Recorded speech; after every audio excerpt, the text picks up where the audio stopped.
Welcome back to Motorscribes. I'm Vikram Gore and with me is Sid. And I've got some really important questions for him because Sid, who has just landed up from Canada, is experiencing a lot of these new age SUVs in India for the first time. Now, I've driven around in the 3XO, the Mahindra 3XO, when it was launched. And Sid, to be honest, I want to get your opinion on this. Okay, and this is like a very layman. It's not a review. I don't want you to like blurt out facts and figures to me. That's not the point here. You know, Vikram, you're absolutely right. When I left the country, the SUV space was just heating up. Like especially the sub-compact 4-meter SUV space was heating up, right? And we had options. And now, 6 years down the line, when I come back, the first car I drive is this. And these were not the cars that I left behind, in a way, right? These are completely different vehicles altogether. They're very enthusiast-oriented. I know there's a subdued version of this one there as well, the 3XO. But wow, you know, this is the first subcompact SUV that I drove in India and my mind is blown. So you know how far we've come. You know, when we took it out for a review, at that time, in my review, I recall stating that you're getting a premium SUV in a compact package. True. Like that's the thought behind it. True. What are your thoughts on that? Did you feel that or was I just blurting out PR stuff? I think you were absolutely bang on with that. The reason why I say that is it's loaded with like a lot of features. You know, small little things like 360-degree cameras, which were like a premium, before 2020, are like pretty much standard these days. This car in particular is the TGDI one. It's the automatic and it is mad car. Like, and when I say mad car, like think about it like this. This subcompact SUV is not for the ones who are looking for fuel efficiency, period. It's a pocket rocket, The thing flies. Absolutely. You know, I was dangerously close to going above speed limit without realizing that I was going above speed limit. That is the kind of refinement that Mahindra has come forward to. And Vicky, let me ask you this. You've been a Mahindra owner, you still have a Mahindra. Right, with you. You have 2 Mahindras. I had a Mahindra that just because of the diesel 10-year thing in Delhi, like we had to like get rid of it. But they really know like how to, you know, capture the Indian audience, how to basically make cars for India. Right? And this is one testimony to that as well. You know, they took the 3X, the 300. 300. Right? And this is basically the upgraded version of that. Correct. And you know, talking about ownership, it's actually 3 Mahindras that I own, but one's a generator. It powers up my farm. Okay, it's a Mahindra diesel engine. It's got the name Mahindra on it. But coming to the vehicles that I own, you know, I've got the old Thar, the 2013. I've got a 2020 Thar. I've owned Mahindras in the past, and I've seen the way that the brand has evolved, and they've got a keen eye and a keen pulse on what people want. Yeah, I can't agree with you more. Like my biggest doubt when this was launching, you know, I loved it. I thought that, you know, great, very edgy design. The front to me is a little over the top. I like it. But for a lot of people, it's polarizing in that sense. You know, some like it, some don't. I love the way the rear is done. That is something that is exceptional.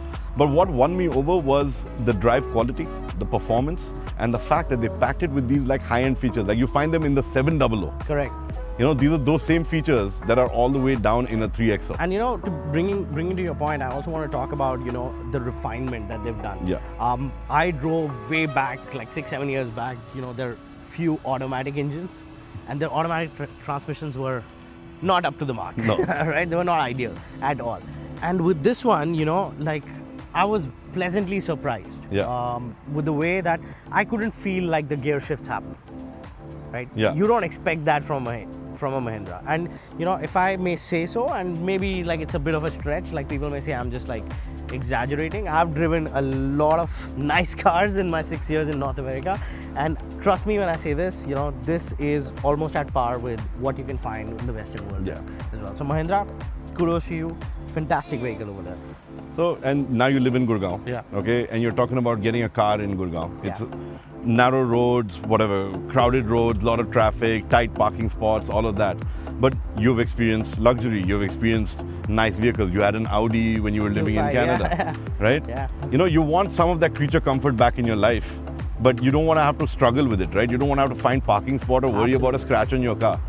And I think that that's where Mahindra realized that pulse and said, premium, small package, keep the cost down, right? And offer it at a level that people can aspire to and get their hands on it very easily. And the price point is fantastic. It's fantastic. Right?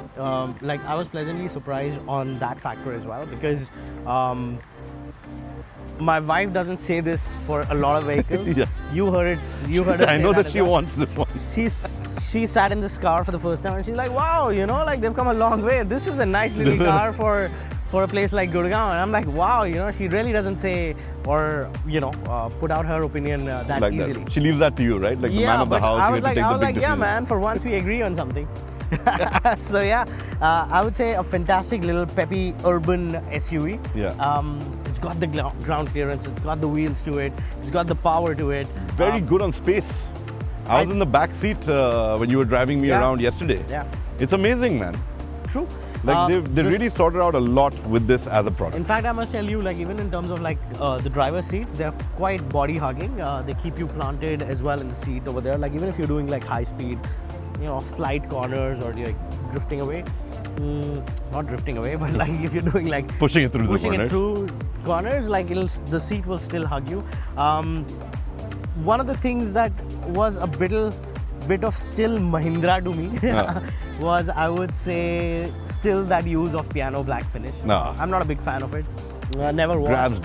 Grabs dirt, fingerprint magnet, and I would say I am yet to figure out what zip zamp zoom is. Right? The drive mode. The drive mode. So Mahindra, please explain it to me. Like what is zip eco? Okay, zoom could be sports. Bro, I don't know. That is city mode. In all three, I think especially like this power train that I had with me, in all three it felt like super peppy. Yeah. And so just keep it in zoom. Yeah, but zoom you definitely feel. Zoom is like the sports mode, you can say that. But I couldn't understand much of a difference between the zip slang, and zoom. But hey, you know, like if you were just being cheeky with those words over there. It's like how you don't know what skibidi means. What does it mean? Yeah, even I don't know. Yeah. So if you know what skibidi means, please tell us in the comments over there. Damn, man, we're that old. Yeah. But yeah, overall, fantastic package. I think I enjoyed it. You know, coming back driving an Indian SUV. Yeah. But I'm going to give you a little bit of a tidbit of information here on what I believe about this car. Yeah. Is in Mahindra's range, its current range, where you've got the Thar Rocks, the Scorpio N, the 700, all of that stuff, right? We're talking about the 3XO coming in as an entry-level SUV offering in their complete lineup. Correct. Okay? It is also what I believe is still one of their most refined machines in their lineup. I agree. They didn't sacrifice on that part. I agree. I mean, like for me, it definitely feels refined than what I had. But what you do need to experience is the diesel version of this. Okay, sure. Okay? Yeah. So get your hands on that too. So anyone at Mahindra who's looking at this video, send me a diesel, man. I would love to drive it because I know you sent me the most powerful one in your lineup because you thought I'm just going to enjoy it. Of course, I did enjoy it. But having said that, I would want to know what, like, you know, people who are a bit more conscious about their money, about their fuel expenses, also look at. But as an urban enthusiast SUV, 10 on 10. Well, that's awesome, Sid. But I think a lot of this is what I said in my review. And you know how reviews are. You've got the car for a few hours. Correct. You've experienced it really short.